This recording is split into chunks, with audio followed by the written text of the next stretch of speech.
Hello again. Yesterday we saw how everyone who is born out of Abraham is blessed by God. It was a promise, a covenant that God made to Abram. Well, does that include you and me if we're Gentiles, if we don't have the blood of Abraham? Well, it absolutely does, because the promise is made to those who have the faith of Abraham.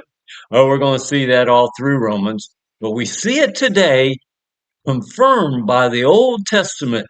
We're in Romans chapter 4 and verse 9 through 12 say this.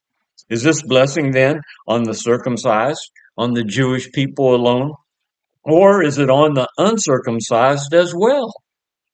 For we say faith was credited to Abraham as righteousness.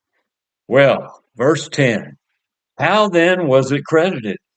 While he was circumcised or while he was uncircumcised? See, that's a huge question. Well, here's the answer, and it's going to surprise a lot of you. Not while circumcised, but while he was uncircumcised. See, before the mark of the children of God was even on Abraham, he was credited as right before God because he had faith in God. He trusted God.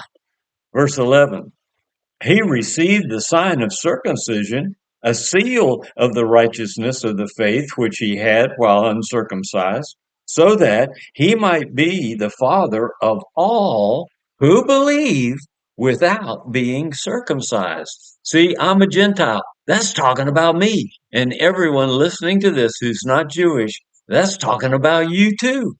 That the righteousness might be credited to us also, and the father of circumcision to those who are not only of circumcision, but also follow in the steps of the faith of our father Abraham, which he had while uncircumcised.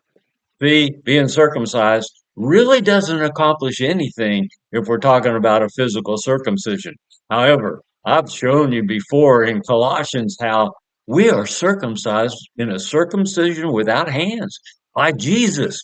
The flesh is cut away from our heart so that now we have a heart that's full of compassion, full of the love of God. We can't help but behave in a way that's righteous because we have been made the very righteousness of God. I'll see you tomorrow.